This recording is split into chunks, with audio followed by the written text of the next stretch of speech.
వాక్య పరిచయ నిమిత్తమే పాస్టర్ సైమన్ సుధీర్ గారు మన మధ్య ఉంటే ఎంతగానో సంతోషకరమైన విషయం అండి. మరి దేవునికి వాక్యాన్ని అందించవలసిందిగా పాస్టర్ సైమన్ గారిని సంఘం తరపున ముందుకు రావాలని కోరుచున్నాను.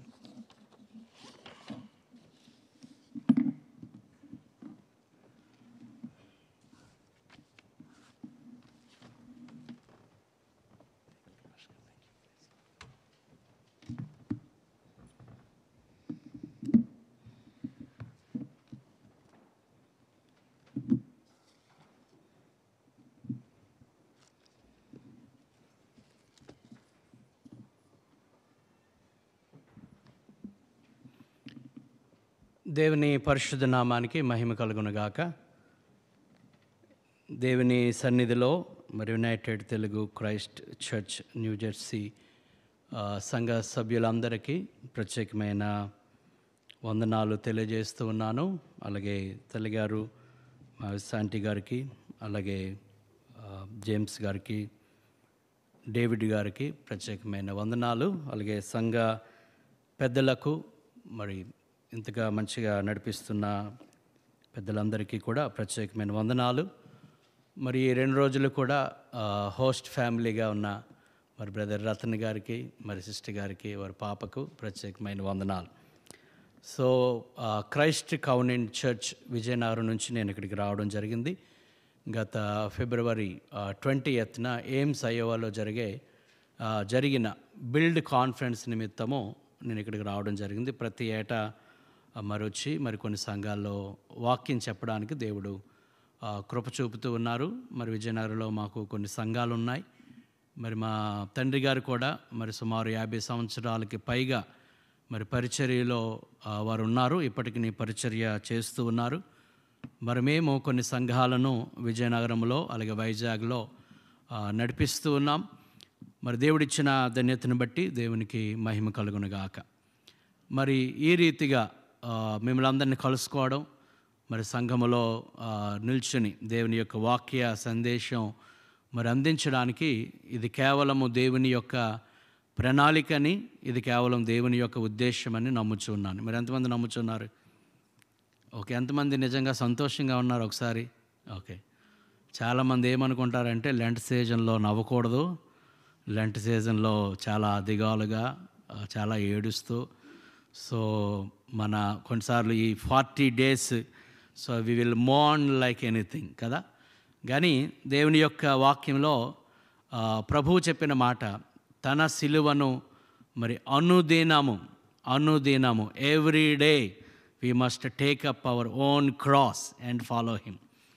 సో అటువంటి దేవునితో మనకు ఉన్న సంబంధాన్ని బట్టి దేవుడు మనల్ని బట్టి సంతోషించే విధంగా మన అనుదిన జీవితాన్ని మనం కట్టుకోవలసి ఉంది. అయినప్పటికీ కొన్ని దినములు ప్రత్యేకముగా మనం కేటాయించుకొని సిలువను ధ్యానించడము, ఆయన కల్వరి సిలువలో పడిన శ్రమలను ధ్యానించడము అది చాలా అవసరము. It will surely lead us to some other side of our devotion. మన యొక్క భక్తి జీవితంలో మరింత ఎత్తుకు తీసుకెళ్ళడానికి తప్పనిసరిగా ఉపయోగపడుతుంది. ఈ సీజన్లో ఏ వాక్యం చెప్పాలని నేను ఆలోచన చేస్తూ ఉన్నప్పుడు ప్రభువు నాకు ఇచ్చిన మాట, సాధారణంగా నేను ఎక్కడికి వెళ్ళినా సంఘ క్షేమాభివృద్ధి గురించిన విషయాలు నేను మాట్లాడుతూ ఉంటాను.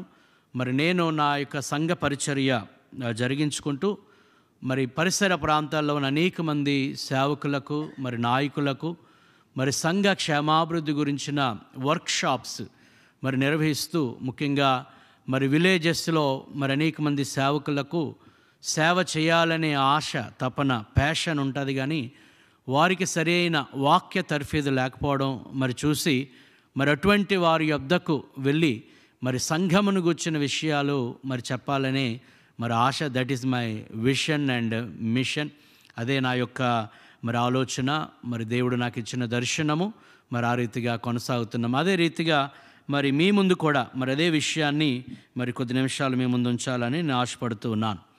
ప్రియులారా, యేసుక్రీస్తు వారు కల్వరి సిలువలో ఆయన మరణించుట ద్వారా ఏమి ప్రయోజనము అని మనం ఆలోచన చేస్తే చాలా విషయాలు మన మదిలోనికి వస్తాయి. బైబిల్లో చాలా విషయాలు మనం చూడగలం.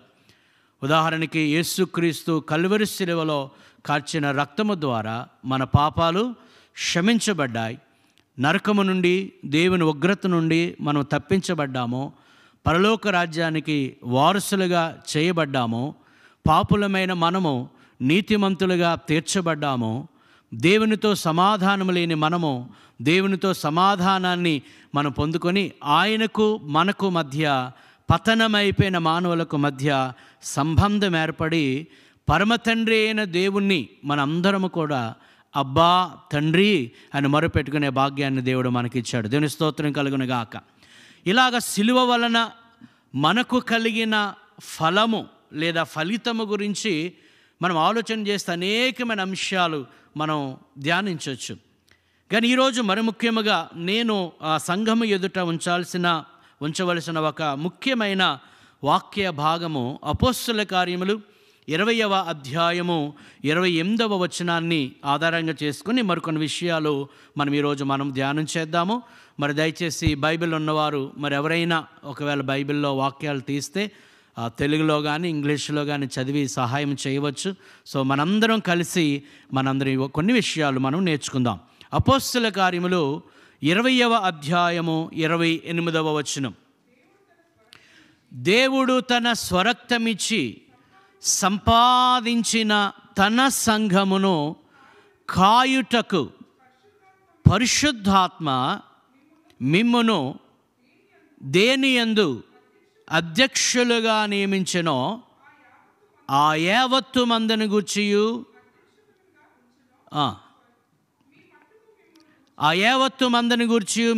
మిమ్మను గూర్చియు జాగ్రత్తగా చూచుకొనుడి. మీరు ఇది అపోస్తలుడైన పౌలు ఎఫెసీలో ఉన్న సంఘ పెద్దలకు, మరి అతడు మిలేతులో ఉన్నప్పుడు ఎఫెసీలో ఉన్న సంఘ పెద్దలను అక్కడికి పిలిపించుకొని వారికి చెప్తున్న మాట ఏంటంటే, దేవుడు తన స్వరక్తమిచ్చి సంపాదించిన సంఘం. సో యేసు ప్రభు కల్వరి శిలువలో కార్చిన రక్తము వలన కలిగిన గొప్ప కార్యం ఏదైనా ఈ భూమి మీద ఉంది అని అంటే యేసుక్రీస్తు యొక్క సంఘ స్థాపన. హల్లెలూయా.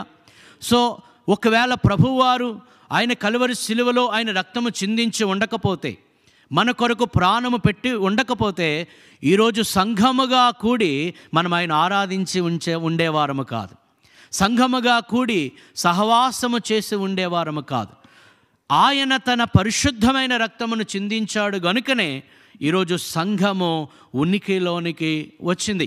సో ఇక్కడ ఒక పాయింట్ మనం చేసినట్లయితే, యేసుక్రీస్తు వారి యొక్క మదిలో లేదా హృదయములో సంఘమునకు చాలా ప్రాధాన్యత ఉంది. నేనేమంటానంటే, పనికి మాలిన వాటి కొరకు ఎవరు కూడా ప్రాణము పెట్టరు, ఎవరు కూడా తమ రక్తాన్ని చిందించరు.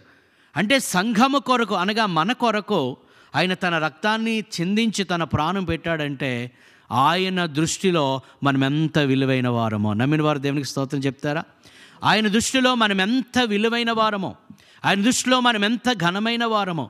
అందుకే ఆయన సంఘము కొరకు తన ప్రాణాన్ని పెట్టాడు. ఆయన ఈ భూమి మీద తన సంఘాన్ని ఆయన స్థాపించాడు. మరలా ఆయన రెండవసారి వచ్చేది కూడా సంఘము కొరకే. మొదటిసారి లోకము కొరకు ఆయన వచ్చాడు, రెండవసారి ఆయన సంఘము కొరకు రాబోతూ ఉన్నాడు.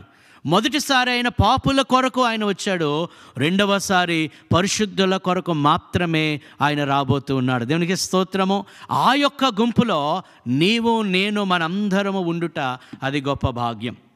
మరి ఎఫెసీయులకు రాసిన పత్రికలో ముఖ్యంగా సంఘము గూర్చి కొన్ని విషయాలు మనం ఆలోచన చేస్తే, ఎఫెసీయులకు రాసిన పత్రిక 3వ అధ్యాయంలో కొంత ముఖ్య అర్ధభాగము కానీ మనం ఆలోచన చేస్తే, సాధారణంగా ఎఫెసీయులకు రాసిన పత్రికలో ఎక్కువగా సంఘమును గూర్చిన విషయాలు మనం చూస్తూ ఉంటాం. సాధారణంగా ఎఫెసీయులకు రాసిన పత్రిక అన్న వెంటనే చాలామందికి ఏం గుర్తుకొస్తుంది? వెడ్డింగ్ సర్మన్ గుర్తుకు వస్తుంది కదా. ఎఫెసీయులకు రాసిన పత్రిక 5వ అధ్యాయం 22వ వచనం నుంచి 6వ అధ్యాయము 4వ వచనం వరకు. సో మనం దాని గురించి మాత్రం ఆలోచిస్తాం. ఇంకా వీలైతే 6వ అధ్యాయము మనకు గుర్తుకు వస్తుంది. 6వ అధ్యాయంలో ఏంటి? ఓకే, అదంతా ఫ్యామిలీ కాన్సెప్ట్ నుంచి మాట్లాడదు. 6వ అధ్యాయం 10వ వచనం నుంచి అంటాడు, ఇదిగో మీ విరోధిగా అపవాదిని లేదా ఎదిరించుటకు మీరు శక్తిమంతులగునట్లు సర్వాంగ కవచమును ధరించుకోండి అంటాడు. కానీ ఫస్ట్ పార్ట్ మనం ఆలోచన చేస్తే ఎఫెసీ పత్రికలో అపోస్తలుడైన పౌలు సంఘమును గురించి అనేకమైన విషయాలు రాస్తూ వచ్చాడు. 1వ అధ్యాయంలో అంటాడు, జగత్తు పునాది వేయబడకముందే నేను మిమ్మల్ని ఏర్పరచుకున్నాను. హల్లెలూయా. ప్రియులారా, కొన్నిసార్లు మనం సంఘములో ఉండుట, కొన్నిసార్లు మనం ఇది యాక్సిడెంటల్ అని మనం అనుకుంటాము, కానీ సంఘములో ఉండుట అనేది దేవుడు జగత్తు పునాది వేయబడకముందే ఆయన చేసిన గొప్ప నిర్ణయం. దాని స్తోత్రం కలుగును గాక. So we must be thankful that God has put in the church. దేవుని యొక్క సంఘములో ఆయన మనల్ని ఉంచినందుకు మనం దేవునికి కృతజ్ఞులమై ఉన్నాం. నేనేమంటానంటే దట్స్ అవర్ ఐడెంటిటీ. సంఘమే మనకు ఒక గుర్తింపు, సంఘమే దేవుడు మనకు ఇచ్చిన ఒక ఘనత, సంఘమే దేవుడు మనకు ఇచ్చిన ఒక గొప్ప ఆధిక్యత. ఎఫెసీ పత్రిక 3వ అధ్యాయము గురించి మనం ఆలోచన చేస్తే 3వ అధ్యాయము 2వ వచనం నుంచి ఒకసారి చూద్దాము. మీ కొరకు నాకు అనుగ్రహింపబడిన దేవుని కృప విషయమైన ఏర్పాటును గూర్చి మీరు విరి ఉన్నారు. ఎట్లనగా క్రీస్తు మర్మము దేవదర్శనము వల్ల నాకు తెలియపరచబడినదను సంగతిని గురించి మునుపు సంక్షేపముగా రాసి తిని, మీరు దానిని చదివిన ఎడల దానిని బట్టి క్రీస్తు మర్మమును గూర్చి నాకు కలిగిన జ్ఞానము గ్రహించుకొనగలరు.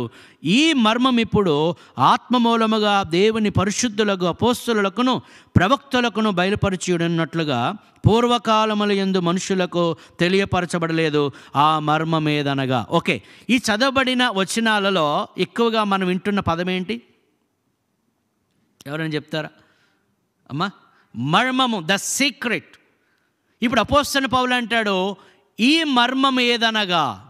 So what is the secret? ఎఫెసీయులకు రాసిన పత్రికలో సువార్తను గూర్చిన మర్మము, కుటుంబమును గూర్చిన మర్మము. ఇక్కడ అంటాడు, ఇది సంఘమును గూర్చిన మర్మము.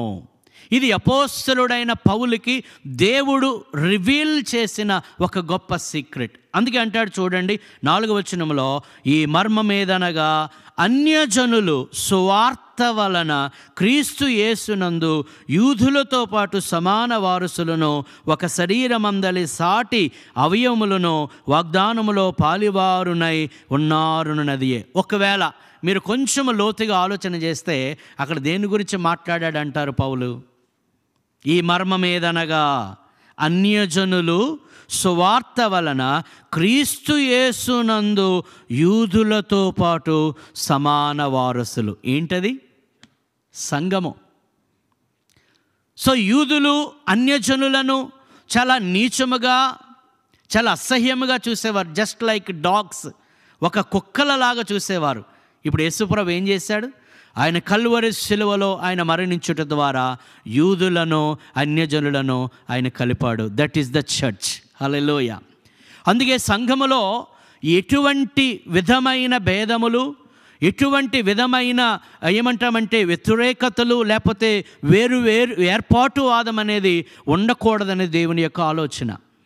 అందుకే యూదులు అన్యజనులకు మధ్య అంత ఎడబాటు ఉన్నప్పుడు వారిని కలిపినది ఎవరు అనగా ప్రభువు అయిన యేసుక్రీస్తు. అందుకే దానిని యునైటెడ్గా ఆయన ఉంచాలని ఆయన ఏర్పాటు చేసి ఆయన ప్రణాళికలో తన సంఘాన్ని నిర్మించాడు.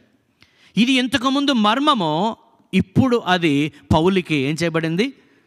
ప్రత్యక్షపరచబడింది, రివీల్ చేయబడింది. అది మీరు ఇంకా ఆలోచన చేస్తే 7వ వచనములో, దేవుడు కార్యకారియగు తన శక్తిని బట్టి నాకు అనుగ్రహించిన కృపావరము చొప్పున నేను ఆ సువార్తకు పరిచారకుడనైతిని. ఇది చాలా ఇంపార్టెంట్. 8వ వచనం చూడండి. దేవుడు మన ప్రభువైన క్రీస్తు యేసునందు చేసిన నిత్య సంకల్పము. It is the eternal plan. అందుకే 1వ అధ్యాయంలో జగత్తు పునాది వేయబడకముందే. గమనించాలి, దేవుడు సంఘమును గూర్చిన డిజైన్, సంఘమును గూర్చిన ప్లాన్, సంఘమును గూర్చిన స్ట్రాటజీ ఎప్పుడు కలిగి ఉన్నాడు? ఆదాము అవ్వలు పాపం చేసిన తర్వాత కాదండి, జగత్తు పునాది వేయబడకముందే. హల్లెలూయా. ఇంకొకలాగా మనం ఆలోచన చేస్తే, నీవు ఒక సంఘములో ఉండాలని నీవెప్పుడు అనుకున్నావో తెలియదు, కానీ నీవు సంఘములో ఉండాలని నీవు పుట్టకముందే దేవుడు ఆలోచన చేశాడు. హల్లెలూయా! అది మన యొక్క భాగ్యం.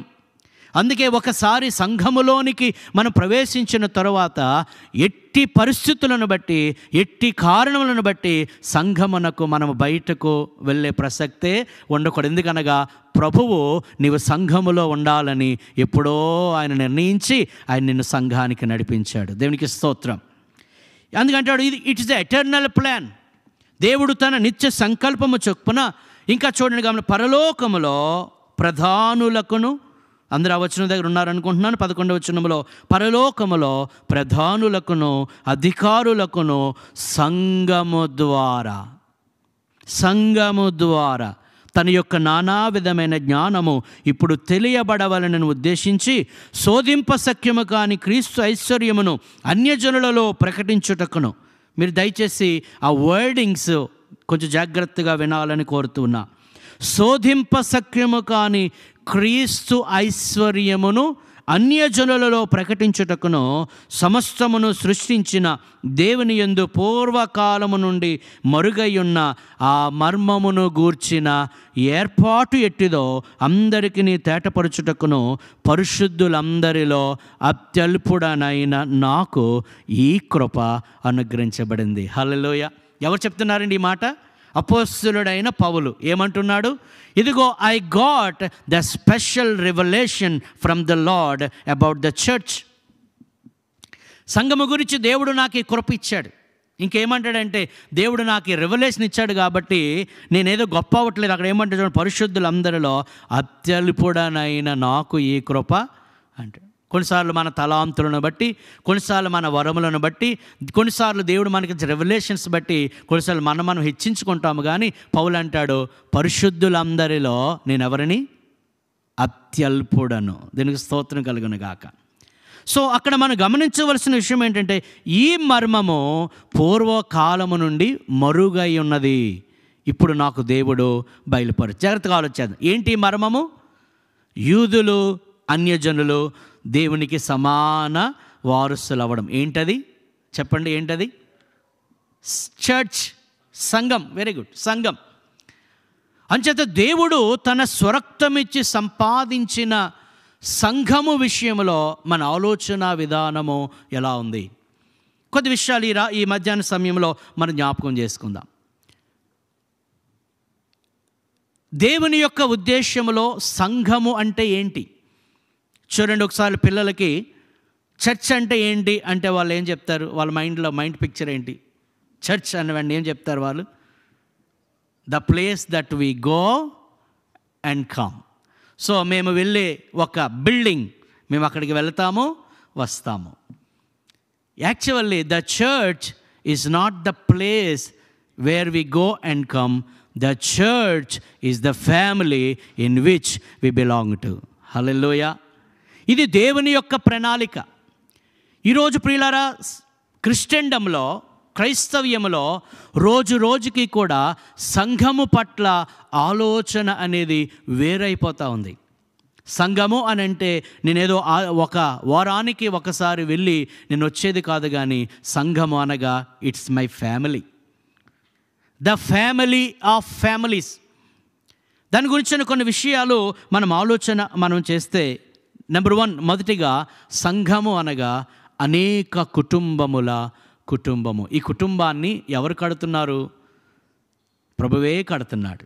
అందుకే ఎఫెసీ పత్రిక 2వ అధ్యాయం అంటాడు, క్రీస్తు యేసు ముఖ్యమైన మూలరాయి ఉండగా అపోస్తలులు ప్రవక్తలు వేసిన పునాది మీద మీరు కట్టబడుచు ఉన్నారు. ఈ సంఘానికి పునాది, సంఘానికి మూలరాయి ఎవరు? క్రీస్తు. It is not built up upon our own philosophies. మన యొక్క ఆలోచన విధానము మీద, మన యొక్క తత్వజ్ఞానము మీద, మనకున్న పద్ధతుల మీద, ఆచారాల మీద సంఘము కట్టబడటలేదు. కానీ సంఘమునకు మూలరాయి ఎవరండి? క్రీస్తు యేసు. అందుకే మత్తయి సువార్త 16వ అధ్యాయము 18 ఒకసారి చూద్దామా? మత్తయి సువార్త, gospel of Matthew chapter 16 verse 18లో ఈ మాట స్పష్టంగా మనం చూస్తూ ఉన్నాం.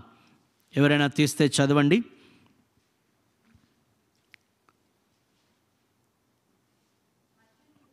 మరియు నీవు పేతురువు, చూడండి, ఈ బండ మీద నా సంఘమును నేను కట్టుదును, పాతాళ లోక ద్వారములు దాని ఎదుట నిలవని. Who is building the church?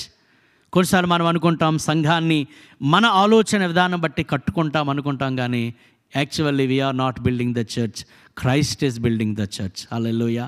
ఎందుకంటే నేను నా సంఘమును నేను కడతాను. ఆయన కడతాను అని ఆయన అన్నాడంటే ఆయనకు ఒక ప్లాన్ ఉంది. చూడండి, మనం ఎప్పుడైనా నేను ఒక ఇల్లు కడతాను అని నేను అన్నాను అనుకోండి, నా మైండ్లో ఆల్రెడీ ఆ ఇల్లు ఎలా ఉండాలో నాకు ఒక ప్లాన్ ఉంది. అలాగే ఈ సంఘము దేవునిది గనుక సంఘము ఎలాగూ కట్టబడాలో అనేది దేవుని దగ్గర ఒక ప్లాన్ ఉంది. ప్రతి సంఘము కూడా ఆ రీతిగా కట్టబడాలని దేవుడు ఆలోచన చేస్తూ ఉన్నాడు. అందుకే మీరు కింద వచ్చిన 3వ అధ్యాయము 2వ వచనం ఇంకొకసారి చూస్తే, ఎఫెసీ పత్రికలో మీ కొరకు నాకు అనుగ్రహింపబడిన దేవుని కృప విషయమైన ఏర్పాటు అన్నాడు. ఒకవేళ తెలుగు బైబిల్లో ఒకవేళ మీరు ఎవరైనా చూస్తే ఏర్పాటు అనే చోట నెంబర్ 1 ఉంటుంది. ఫుట్ నోట్లో ఏముందండి? ఎవరైనా చెప్తారా? ఫుట్ నోట్లో కిందన బైబిల్లో ఎవరైనా చెప్తారా? ఏర్పాటు అనే చోట్ల కిందన ఫుట్ నోట్లో, ఇంగ్లీష్లో బైబిల్లో కూడా ఉండొచ్చు 3 వంతులు, గృహ నిర్వాహకత్వం. పౌలు ఏమంటున్నాడు ఇప్పుడు? నెంబర్ 1 మర్మం అనగా ఏంటి? సంఘము. ఇక్కడ ఏమంటున్నాడు? ఏర్పాటు అంటున్నాడు. ఏర్పాటు అనగా గృహ నిర్వాహకత్వం, అనగా అడ్మినిస్ట్రేషన్ ఆఫ్ ద చర్చ్. సంఘము ఏ రీతిగా నిర్వహించబడాలో అపోస్తులుడైన పౌలుకి దేవుడు ఒక రెవల్యూషన్ ఇచ్చాడు. గమనించండి. అందుకే ఆ రెవల్యూషన్ బట్టి ఎవరు స్థాపించనటువంటి అనేక సంఘాలు పౌలు కట్టాడు. దేవునికి స్తోత్రం. ఎవరు తయారు చేయని అనేక మంది నాయకులను పౌలు తయారు చేశాడు. తిమోతి లాంటి సెకండ్ లైన్ లీడర్స్ని సుమారు 33 మందిని పౌలు తయారు చేశాడని మరి చరిత్ర చెప్తా ఉంది. ఎందుకు అనగా సంఘమును గూర్చిన ప్రణాళిక, సంఘమును గూర్చిన ప్రత్యక్షత అపోస్తలుడైన పౌలుకి దేవుడిచ్చాడు. సరే, ఇక్కడ ఒక మాట మనం నేర్చుకోవాలి. మీ కొరకు నాకు అనుగ్రహింపబడిన దేవుని కృప విషయమైన ఏర్పాటు అనగా గృహ నిర్వాహకత్వము. ఎవరి గృహము? ఎవరి గృహము? ఎవరి ఇల్లు? దేవుని ఇల్లు. సో నేను సంఘమును గురించి నేను నెమ్మదిగా కొన్ని మాటలు చెప్తూ ఉన్నాను. సంఘము అనగా దేవుని ఇల్లు, సంఘము అనగా దేవుని కుటుంబం. కానీ గమనించవలసిన విషయం ఏంటంటే, మరి క్రిస్టియన్డమ్లో సంఘమును గూర్చిన ఆ యొక్క కాన్సెప్ట్, సంఘమనగా కుటుంబమని, సంఘమనగా కుటుంబముల కుటుంబమని, సంఘమనగా సహోదరులు ఒక కుటుంబముగా కలిసిమెలిసి దేవునిలో ఎదగాలని అనే కాన్సెప్ట్ రోజు రోజుకి నిర్వీర్యమైపోతున్న ఈ రోజుల్లో మనం గమనించాల్సిన విషయం ఏంటంటే, the church is God's family. హల్లెలూయా. సంఘము అది దేవుని కుటుంబము. అనేక కుటుంబములు కలిస్తే దేవుని యొక్క కుటుంబమైనది. ఇక కొంచెం మనం ఆలోచన చేస్తే, తిమోతికు రాసిన మొదటి పత్రిక 3వ అధ్యాయము వింటున్నవారు ఒకసారి దేవునికి స్తోత్రం చెప్తారా? Very good. ఓకే, 3వ అధ్యాయము 14వ వచనం నుంచి ఒకసారి చూద్దాము. శీఘ్రముగా నీ యొద్దకు వత్తునని నిరీక్షించుచున్నాను, అయినను నేను ఆలస్యము చేసిన ఎడల, చూడండి, దేవుని మందిరములో అనగా జీవము గల దేవుని సంఘం. దేవుని మందిరము అని అంటే ఏంటండి? ఓకే, దేవుని మందిరం అని అంటే జీవము గల దేవుని సంఘం. సో సంఘం అంటే it's not building that where we go and come. ఇది జీవము కలిగిన దేవుని సంఘం. ఓకే, ఇప్పుడు ఇంగ్లీష్ బైబిల్లో ఒకవేళ మీరు ఎవరైనా చూస్తే అక్కడ అంటాడు the temple of God which is the household of the living God. Hallelujah. House hold అంటే ఏంటండి? హౌస్ హోల్డ్ అంటే కుటుంబము. సో మందిరమునకు మనం ఇచ్చే ప్రాధాన్యత కన్నా సంఘమునకు ప్రాధాన్యత ఇవ్వాలని దేవుడు కోరుకుంటూ ఉన్నాడు. ఓకే, కొంచెం కంటిన్యూ చేద్దాము. అనగా జీవము గల దేవుని సంఘములో జనులు ఎలాగూ ప్రవర్తించవలెనో. జాగ్రత్త వినండి, ఈ విషయం చాలా ఇంపార్టెంట్. సో సంఘములో ఎవరున్నారు? జనులు, ప్రజలు. అనగా ఎవరు? యేసుక్రీస్తు రక్తమంది కడుగబడిన పరిశుద్ధమైన జనమున్నారు. ఓకే, ఈ జనులు ఎలాగూ ప్రవర్తించాలో అది నీకు తెలియవలెనని సంగతులను నీకు రాయుచున్నాను. ఆ సంఘము సత్యమునకు స్తంభమును ఆధారమునై ఉన్నది. చాలా జాగ్రత్తగా వినాలి. సంఘము ఒకటి మర్మము, సంఘము గురించిన ఏర్పాటు. సంఘము ఇక్కడ అంటాడు సత్యమునకు స్తంభమును ఆధారమునై ఉన్నది. ఓకే, మీరు అక్కడ కనబడుతున్న పిక్చర్లో ఒక పిల్లర్ మనకి కనబడుతుంది. ఆ పిల్లర్ మీద ఏముంది? దేవుని యొక్క వాక్యము, దేవుని యొక్క సత్యము. గమనించాలి. ఎఫెసీ పత్రిక 3వ అధ్యాయం 11వ వచనంలో ఏమన్నాడు? దేవుడు తన నిత్య సంకల్పము చొప్పున ప్రధానులకును అధికారులకును దేవదూతలకును సంఘము ద్వారా దేవుడు తన నానా విధమైన జ్ఞానము అందరికీ తేటపరచాలి. ఓకే, దేవుడు ఎవరో ప్రపంచానికి తెలియాలి అని అంటే there is no other option than the church. ప్రపంచానికి దేవుడు ఎవరో తెలియాలి అని అంటే సంఘము ద్వారా మాత్రమే. అనగా సంఘములో ఉన్న జనుల ద్వారా మాత్రమే. గమనించండి, ప్రపంచానికి దేవుడు ఎవరో తెలియదు. They have their own world views, they have their own concepts. దేవుడు అంటే ఒక్కొక్కరు ఒక్కొక్క నిర్వచనం చెప్తారు. కానీ దేవుడు ఎవరంటే, దేవుని యొక్క జ్ఞానం ఏంటంటే, దేవుని యొక్క మహిమ, దేవుని యొక్క శక్తి, దేవుని యొక్క పరిశుద్ధత, దేవుని యొక్క ప్రేమ, దేవుని యొక్క మంచితనము, multi dimensional wisdom of God is known to the world through the church and through the church alone. హల్లెలూయా. అంటే సంఘము ద్వారా ప్రపంచానికి దేవుడెవరో, దేవుని జ్ఞానం ఎట్టిదో తెలియాలని దేవుని యొక్క ఉద్దేశం. ఉదాహరణకి దేవుడు పరిశుద్ధుడు అని ప్రపంచానికి తెలియాలంటే దేని ద్వారా? మీరు ఆన్సర్ చేయండి అందరు. దేని ద్వారా? సంఘము ద్వారా. ఓకేనా, మీకు అర్థమైందా? సో దేవుడు పరిశుద్ధుడు అని ఎలా తెలుస్తుందంటే సంఘములో ఉన్నవారు పరిశుద్ధముగా జీవించుట వలన. దేవుడు ప్రేమ కలిగిన వాడు ఎలా తెలుస్తుంది లోకానికి? దేవుని ప్రజలు ప్రేమ కలిగి ఉండుట. అందుకంటే మీరు ఒకరినొకడు ప్రేమించుకొనుడి, దాని వలన మీరు నాకు శిష్యులని ప్రపంచమునకు తెలియబడుతుంది. హల్లెలూయా. దేవుడు శక్తి కలిగిన వాడు. ప్రపంచానికి ఎలా తెలుస్తుంది? దేవుడు కలిగిన మనము శక్తి కలిగిన కార్యాలు చేసినప్పుడు. దేవుడు మంచివాడు. Okay, how the world will know that God is good? దేవుని ప్రజలు మంచితనమును కలిగి ఉన్నప్పుడు ప్రపంచానికి దేవుడు మంచివాడని అర్థమవుతుంది. అందుకంటాడు సంఘము ద్వారా ప్రపంచమంతటికి దేవుడు ఎవరో తెలియదు. అందుకే గమనించండి, భూమి మీద దేవుడు సంఘాన్ని ఉంచాడు. ఆ సంఘములో నీవు నేను ఉన్నాం. హల్లెలూయా. అది దేవుని యొక్క ప్రణాళిక. ఇప్పుడు తిమోతికు రాసిన పత్రికకు వస్తే, దేవుని మందిరం అనగా జీవము కలిగిన దేవుని సంఘములో జనులు ఎలాగూ ప్రవర్తింపవలెనో నీ వారికి తెలియజేయాలంటే ఆ సంఘము సత్యమునకు స్తంభమును ఆధారమునై ఉన్నది. ఓకే, ఇక్కడ పిక్చర్లో మనం గమనిస్తే సంఘము ఒక స్తంభము వంటిది, సంఘము ఒక ఆధారము వంటిది. సంఘము పై అక్కడ మీరు పిక్చర్లో మీద వాక్యము సత్యం ఉంది. అంటే సత్యము ఏంటో లేదా సత్యమునకు ఆధారము ఏంటంటే చెప్పండి, సంఘము. ఓకే, సంఘములో జనులు అంటే ఎవరు? జనులు అంటే ఎవరు? మనమే. ఓకే, మనమే. మనమంటే ఎవరమి? ఇందాక స్టార్టింగ్లో చెప్పాను, the church is the family of families. హల్లెలూయా. మీరు జాగ్రత్తగా ఆలోచిస్తే స్తంభములో కొన్ని ఇటుకలు కలిస్తే ఎలాగైతే స్తంభమైందో కొన్ని కుటుంబాలు కలిస్తే అలాగూ సంఘమైంది. మీరు అక్కడ పిక్చర్లో చాలా జాగ్రత్తగా అర్థం చేసుకుంటే ఒక్కొక్క బ్రిక్ లేదా ఒక్కొక్క ఇటుక ఒక్కొక్క కుటుంబం.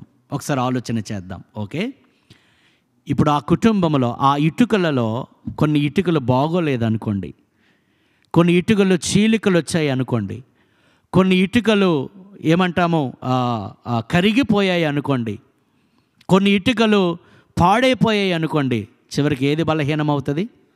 స్తంభము. ఓకే, సంఘం తర్వాత వద్దాం. స్తంభము. ఓకే ఓకే, స్తంభము బలహీనం అయిపోతే స్తంభం ఏమవుతుంది?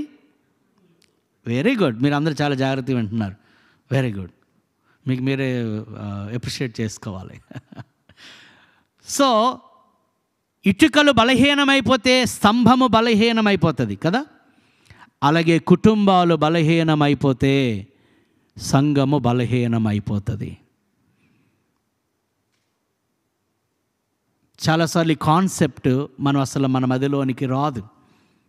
అందుకే నేను ఒక స్టేట్మెంట్ ఇస్తూ ఉన్నాను, ఏంటంటే the strong families build strong church, the week families build weak church.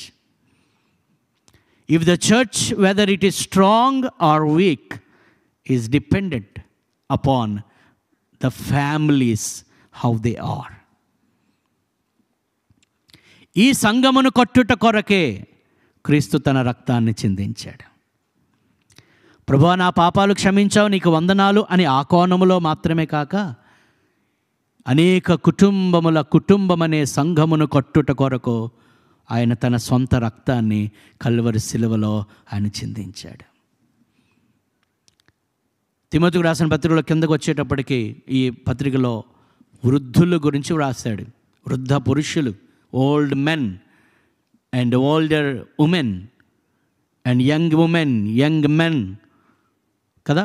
వృద్ధులు, వృద్ధ స్త్రీలు, వృద్ధ పురుషులు, యవ్వన పురుషులు, యవ్వన స్త్రీలు, పిల్లలు. అంటే దేని గురించి రాస్తున్నాడు పౌలు? చెప్పండి, ఎక్కడుంటారు వీళ్ళు?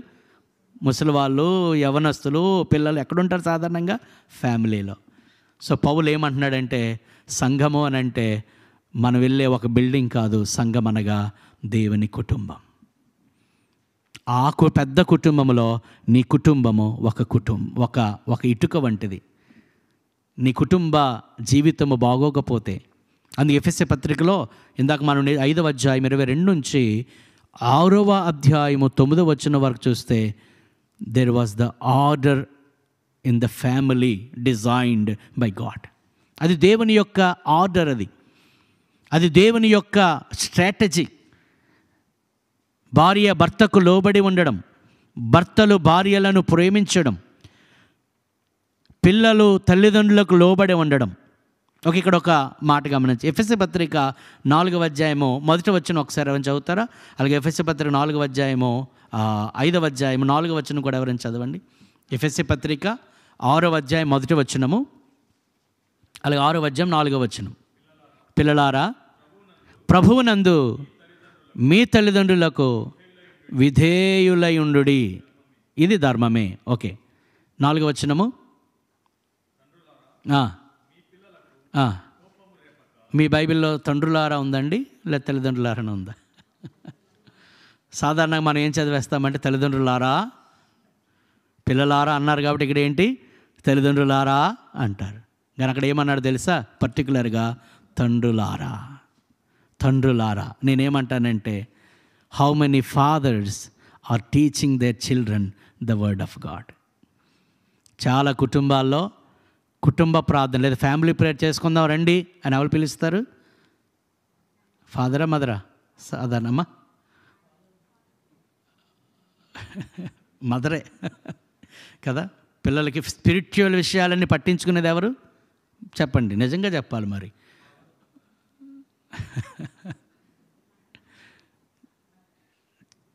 ఎందుకంటే చాలా కుటుంబాల్లో తండ్రికి సమయము ఉండదు. చాలా విచారకరం ఏంటంటే, even fathers don't come to church కదండి. మీరందరూ వెళ్ళండి, మీరందరూ వెళ్ళండి అంట. కానీ అక్కడ పర్టికులర్గా తండ్రులు అది మధ్యకాలంలో కొన్ని డిస్కషన్స్ మేము చేసుకుంటూ ఉంటే, ఇన్ గాడ్ వి ట్రస్ట్, అది అమెరికన్ స్లోగన్ కదా. మరి రాను సేమ్ ఫెయిత్ ఈరోజు ఉంటుందా అమెరికాలో? ఎందుకు రోజు రోజుకి దేవుని మీద విశ్వాసం తగ్గిపోతుందంటే we are not bringing up second generation, third generation in the faith. తల్లిదండ్రులు చాలా వాక్యములో పరిజ్ఞానం కలిగిన వారు, కానీ పిల్లలకు లేదా వారి పిల్లలకు వాక్యము వెళ్ళడం లేదు. అందుకంటాడు the strong families build strong church, weak families build weak church. So okay, ఇక్కడ అనేక కుటుంబాల సంఘము కానీ విఫలమైపోతే, ఒక ఆయన అన్నాడు, ఇఫ్ ద చర్చ్ ఫెయిల్,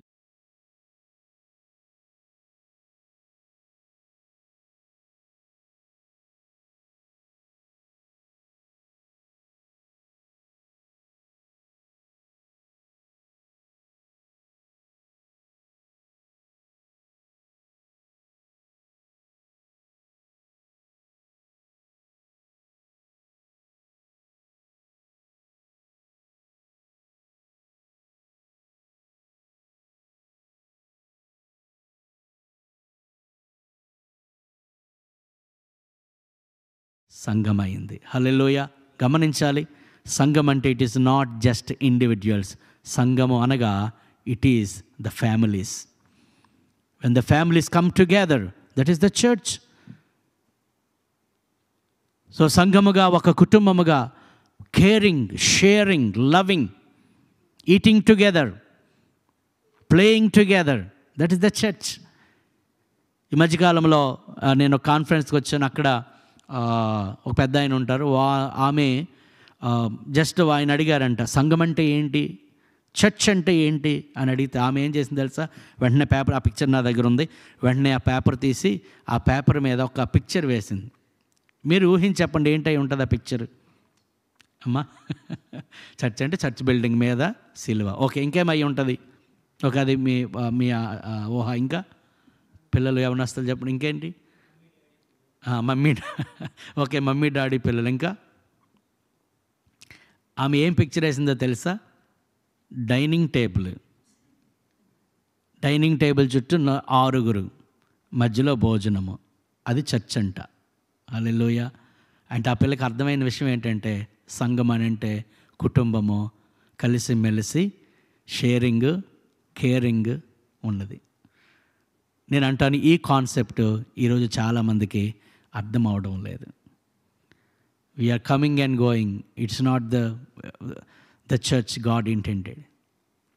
అందుకే ఈ 2 విషయాలు చేస్తే, ఒకటి దేవుని గృహము. ఎఫెసీ పత్రికలో 2వ అధ్యాయము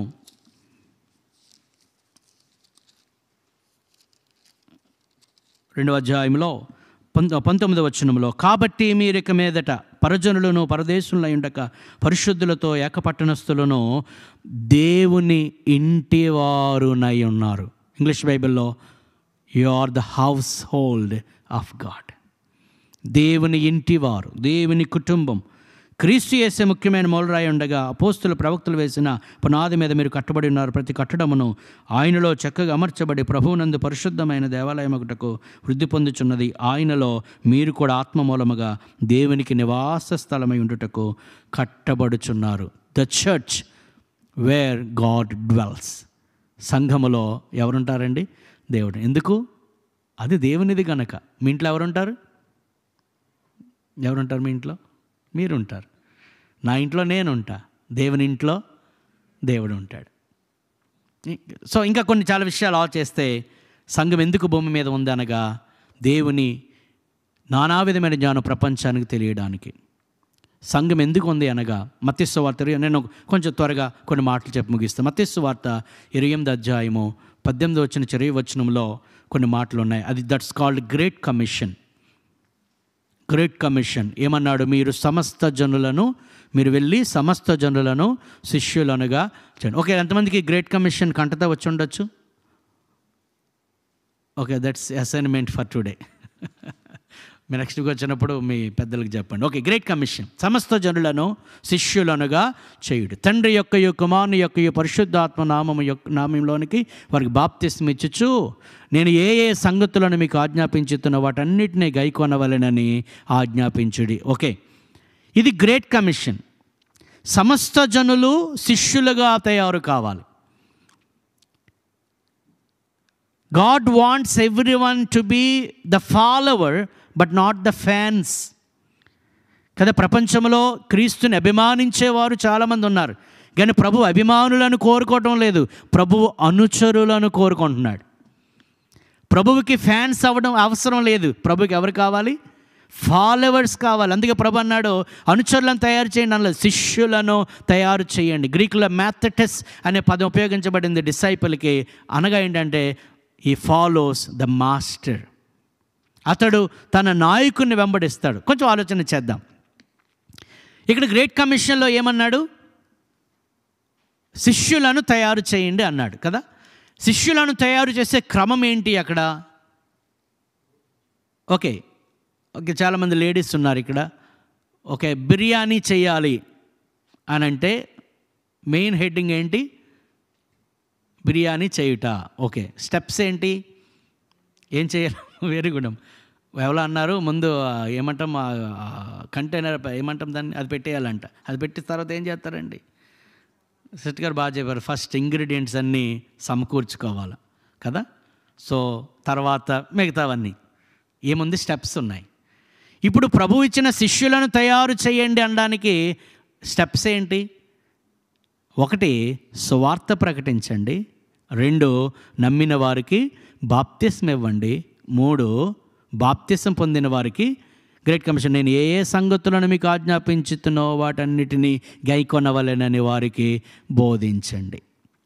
ఈ 3 స్టెప్స్ గుండా ఎవరైతే వెళ్తారో వారే శిష్యులు. చాలామంది సువార్త వింటున్నారు, బాప్తిస్మము పొందడం లేదు. Then you are not the disciple of Christ. You may be fan of Christ. నేనేమంటానంటే చిరంజీవి కూడా ప్రభుకి ఫ్యానే కాదా? సినీ యాక్టర్ చాలామంది ప్రభుకు ఫ్యానే, but they are not the followers. నువ్వు సంవత్సరాల తరబడి సువార్త వింటున్నావో కానీ రక్షణ పొందకపోతే, బాప్తిసం పొందకపోతే నీవు ప్రభువుకి శిష్యుడవు కానేరవు. ఓకే, 2వది, కొంతమంది సువార్త వింటారు, నమ్మి బాప్తిసం కూడా పొందుతారు, కానీ బోధకు రారు, బోధకు వినరు. నేను అంటాను వారు కూడా ప్రభువుకి శిష్యులు కారు. సో ఈ 3 స్టెప్స్ గుండా ఎవరైతే వెళతారో వారే శిష్యులు. అపోస్తుల కార్యములు 2వ అధ్యాయము 41, 42 వచనాలు ఒకసారి చూస్తారా? అపోస్తుల కార్యములు 2వ అధ్యాయము 41, 42 వచనాలు.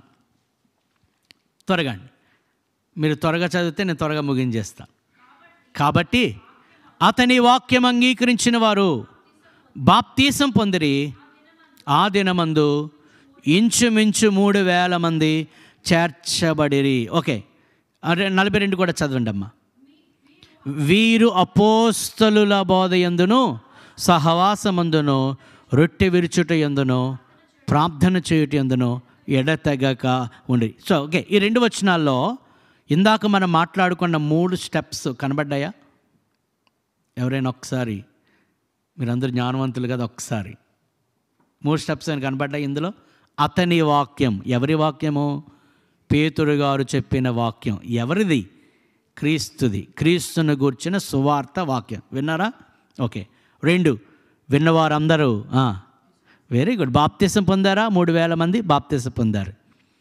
బాప్తిసం పొందిన వారందరూ 42 మొదటి వచనములో అపోస్తలుల బోధ యందు. వారు శిష్యులు, వారు శిష్యులు.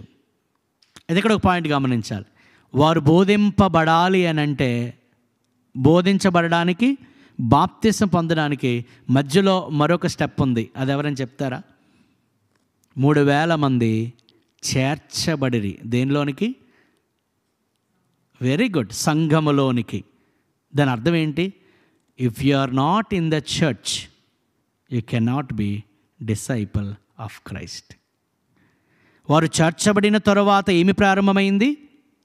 Teaching, apostolic teaching. అందుకే 13వ అధ్యాయం వచ్చేటప్పటికి అంతియొకయలో ఉన్నవారు శిష్యులు మొదటగా ఏమనబడ్డారు? క్రైస్తవులని పిలువబడ్డారు. సో మీకు అర్థమవుతుందని నేను అనుకుంటున్నా. సో సంఘం ఎందుకు అని అంటే శిష్యులను తయారు చేయడానికి. The disciples are not made outside of the church. అందుకే సంఘాన్ని దేవుడు ఏర్పరిచాడు.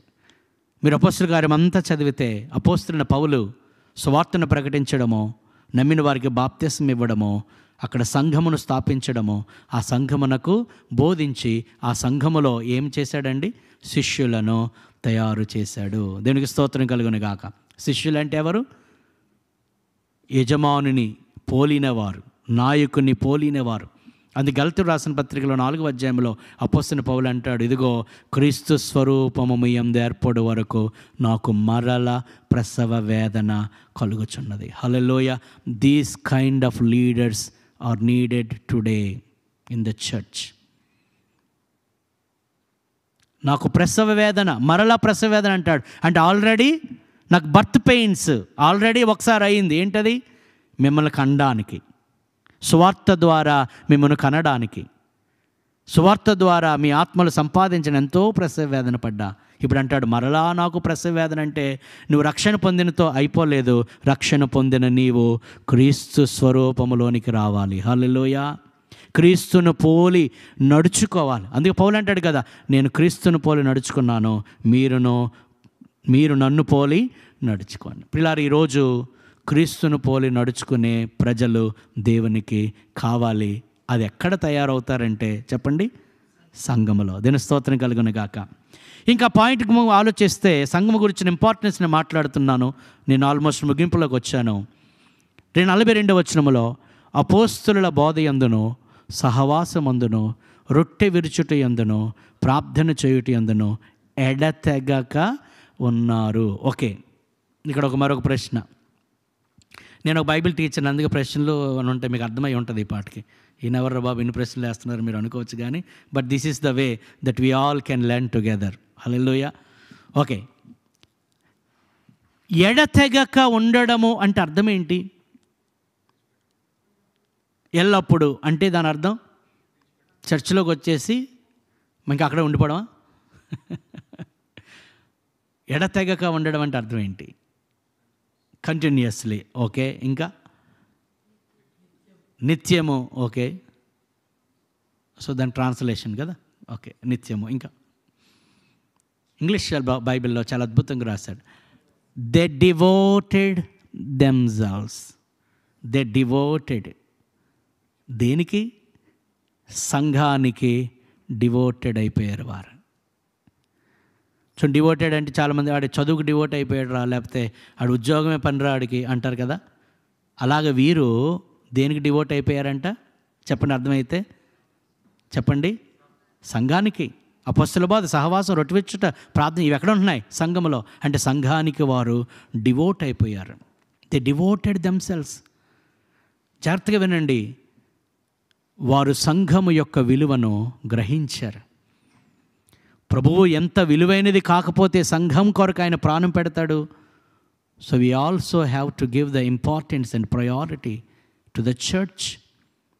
అందుకే సంఘముతో సహవాసం చేసేవారు, సంఘములో తరచుగా కూడుకొని బోధ వినేవారు, సంఘములో తరచుగా ప్రార్థన చేసేవారు, తరచుగా సహవాసం చేసేవారు. కింద వచనాల్లో 2వ అధ్యాయం 42, 43, 44, 45, 46, 47 వచనాలు కానీ ఆలోచన చేస్తా అంటాడు, వారు దేవాలయములోనూ ఇంటింటనో వారు తప్పక కూడుకొనుచు. ఎప్పుడు?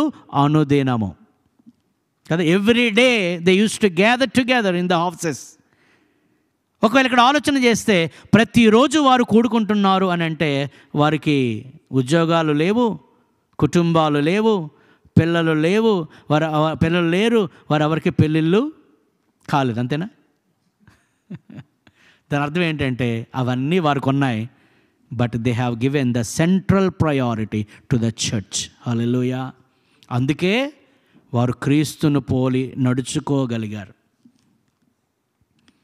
ఈరోజు పిల్లారా, క్రిస్టియన్డంలో సంఘమునకు ఇవ్వాల్సిన ప్రాధాన్యత రోజు రోజుకి తగ్గిపోతూ ఉంది. కానీ ద ఎర్లీ చర్చ్, ఆది సంఘము సంఘానికి అధిక ప్రాధాన్యత ఇచ్చారు. ఇక్కడ ఒక ఉదాహరణ మీకు చెప్తాను, కొంచెం ఫన్నీగా ఉండొచ్చు కానీ బట్ ఇది మీరు ఆలోచన చేస్తే చాలా అర్థవంతమైనది. సాధారణంగా మన ఆంధ్రాలో భోజనాలు పెట్టినప్పుడు ఒక ఇస్తరాకు వేసి ఆ ఇస్తరాకులో భోజనాలు పెడతారు కదా. ఏమేమి పెడతారు సాధారణంగా? యూత్ చెప్పండి అమ్మ, పిల్లలు ఏమేమి పెడుతుంటారు? అన్నమో, ఓకే, ఇంకా పుదీనా, పప్ప, ఓకే, పప్పు, కూర, పచ్చడి, అప్పడము, సాంబారు, ఓకే, అన్నీ పెడుతుంటారు కదా. మధ్యలో ఏముంటుంది? అన్నం ఉంటుంది కదా. సో చుట్టుప్రక్కల ఉన్నవన్నీ దేనికోసం? అన్నం కోసం కదా. అప్పుడప్పుడు ఏంటి? పచ్చడి. నేనేమంటానంటే చాలామందికి సంఘము పచ్చడి లాంటిది. అంటే ఎప్పుడు? అప్పుడప్పుడు. మీకు అర్థమవుతుందా? అప్పుడప్పుడు.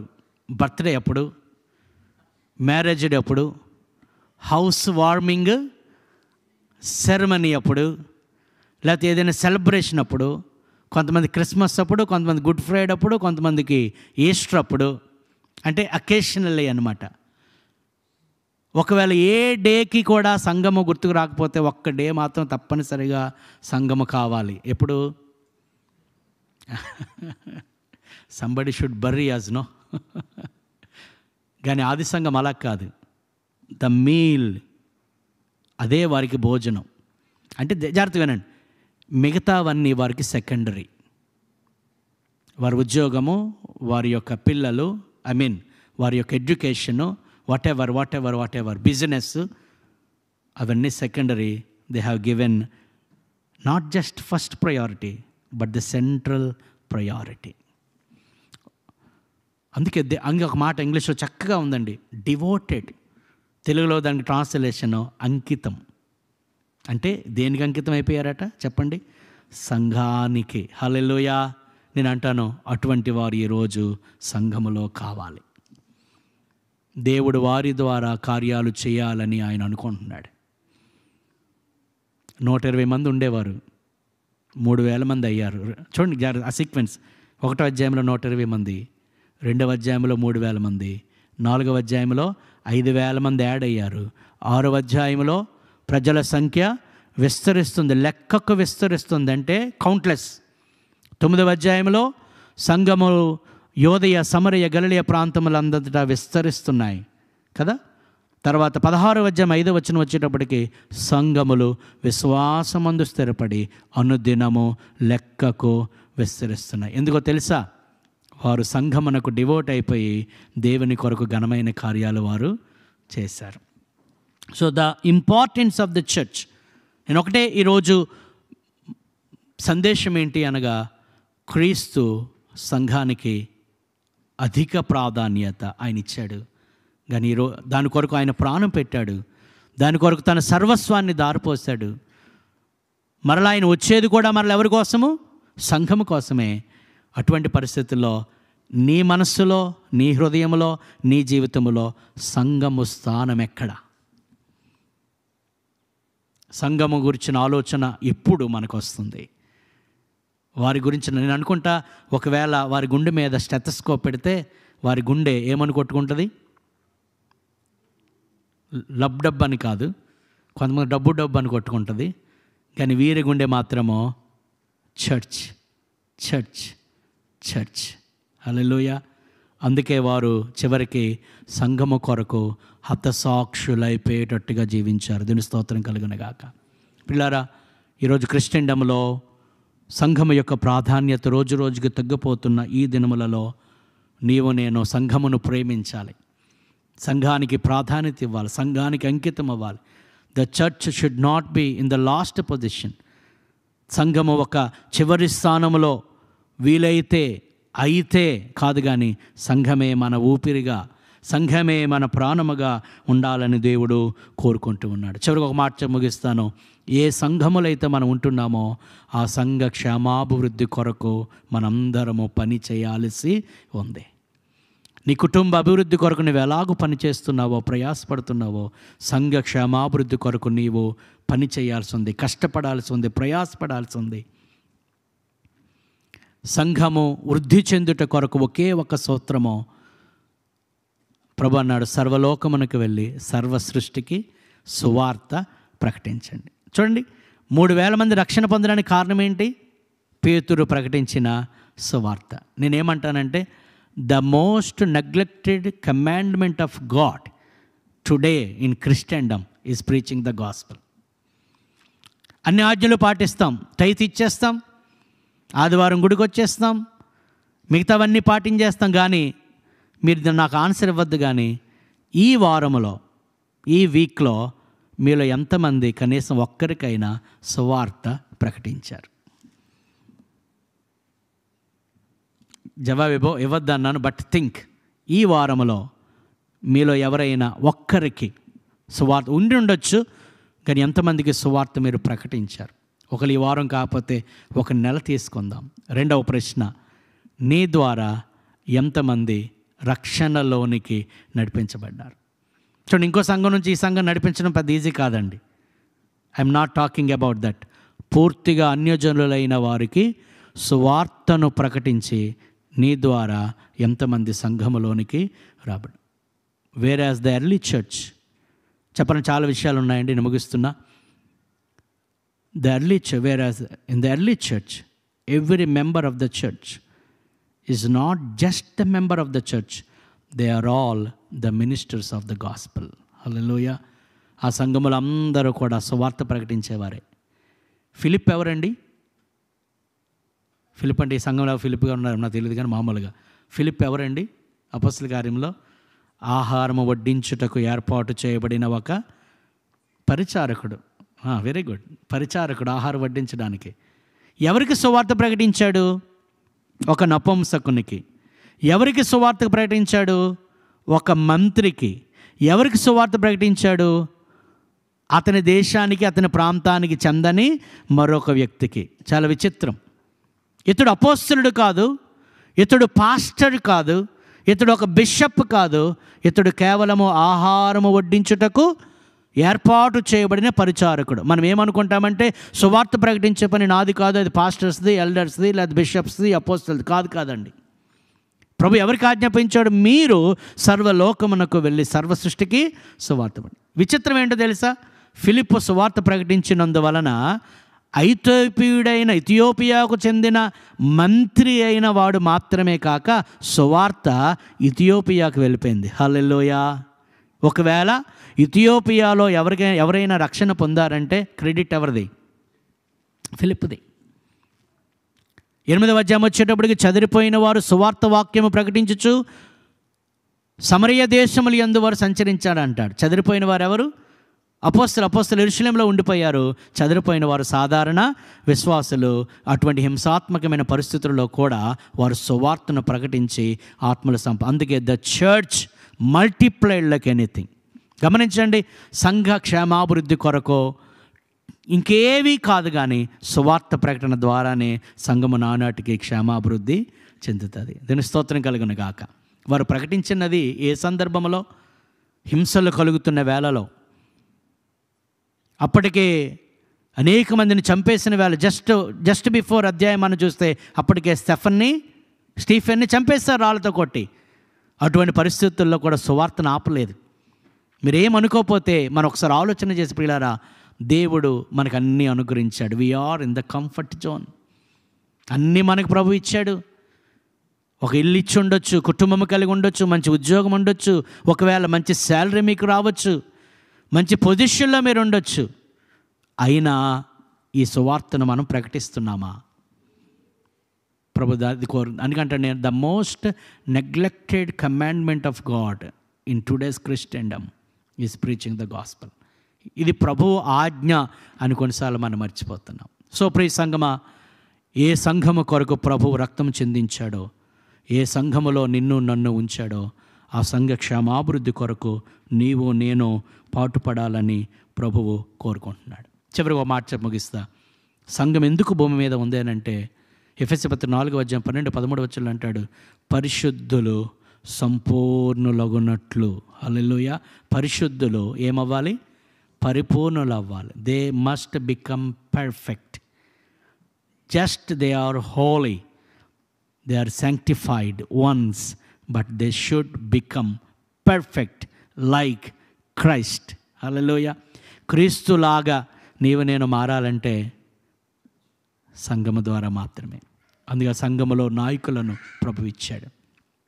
అపోస్తలులు, ప్రవక్తలు, కాపరులు, సువార్తికులు, ఉపదేశకులు వారు బోధించిన బోధ ద్వారా నీవు నేను పరిపూర్ణతలోనికి రావాలని దేవుడు కోరుకుంటూ ఉన్నాడు.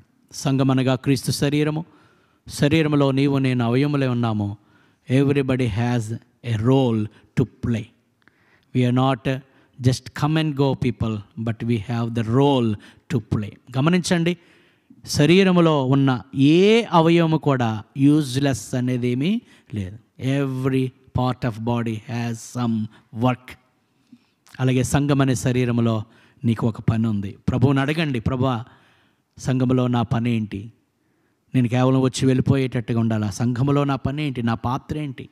నన్ను ఎందుకు సంఘములో ఉంచావు? నేను సంఘము కొరకు ఏమి పాటుపడాలి? ఫైనల్ కామెంట్తో నేను ముగిస్తూ ఉన్నాను. ఇప్పుడు కూడా సంఘము నాకేమి చేసింది అని ఆలోచన కాకుండా సంఘము కొరకు నేనేమి చేశాను? ప్రభువు నా కొరకు ఎన్నో చేశాడు, కానీ ప్రభువు సంఘము కొరకు నేనేం చేశాను అని మనం ఆలోచన చేయాలి. క్రీస్తు తన స్వరక్తం ఇచ్చి సంపాదించిన సంఘం చాలా విలువైనది, చాలా శ్రేష్టమైనది. ఆ సంఘములో నీవు నేను ఉండడం అది దేవుడు మనకిచ్చిన గొప్ప భాగ్యము. It's a great blessing.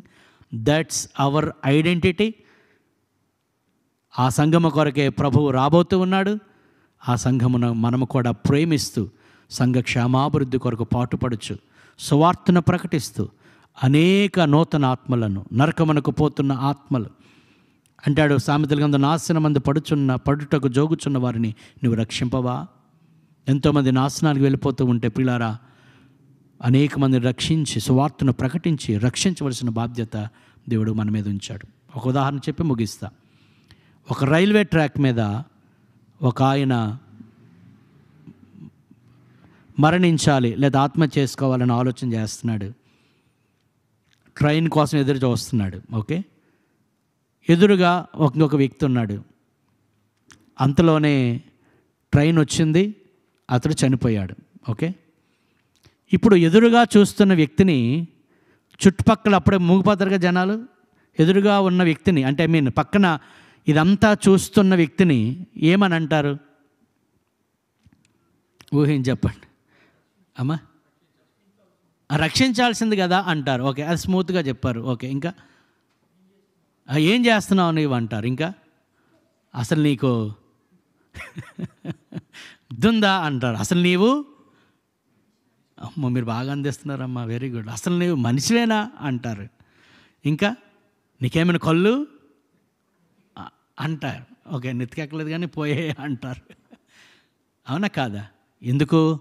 ఎదురుగా అతడు చనిపోతూ ఉంటే నువ్వు అలాగ చూస్తూ ఊరుకున్నావు. నేనేమంటానంటే ఈ తిట్లన్నీ మనకే, ఈ తిట్లన్నీ మనకే.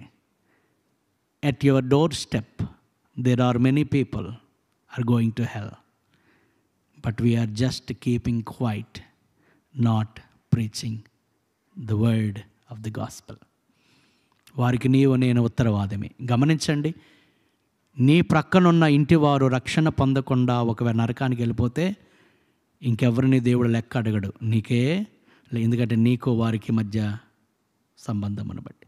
నీ ఫ్రెండ్ రక్షణ పొందకపోతే ఇంకెవరినో లెక్క అడగడు, నీకే దేవుడు లెక్క అడుగుతాడు. అది మన మనసులో పెట్టుకుంటూ let us do something for the Lord, for the church. అటువంటి కృప పరిశుద్ధాత్మ దేవుడు మనకు అనుగ్రహించును గాక. ఆమేన్. తల్ల ఉంచుదాం, కళ్ళు మూసుకొని కొద్ది నిమిషాలు, just 1 or 2 minutes, let's pause a moment.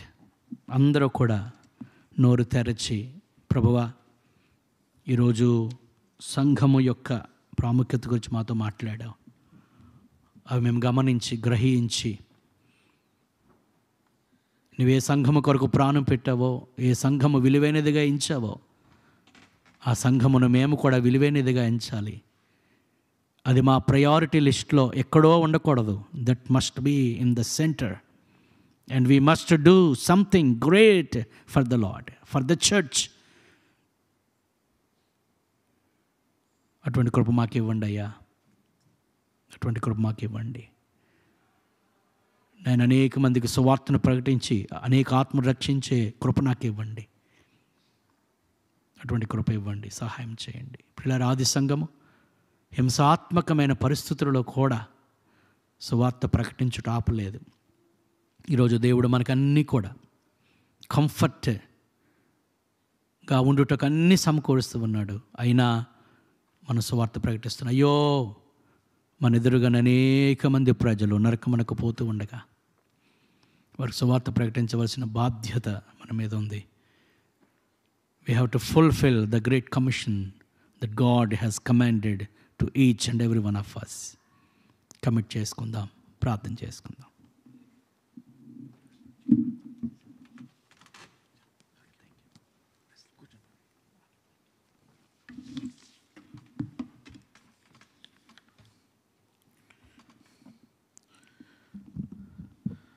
సంఘం అంటే ఏంటో తెలియజేస్తూ మరి సంఘం యొక్క ప్రాముఖ్యతలు మరి సంఘస్థులుగా మన బాధ్యతలు మరి ఎంతో వివరంగా వాక్యం ద్వారా మనకు తెలియజేస్తూ వాక్యాన్ని అందించిన పాస్టర్ సైమన్ సుధీర్ గారికి సంఘం తరపున వందనాలు చెల్లిస్తున్నాను. అటువంటి కృపను దేవుడు మనందరికీ దయచేయను కాక.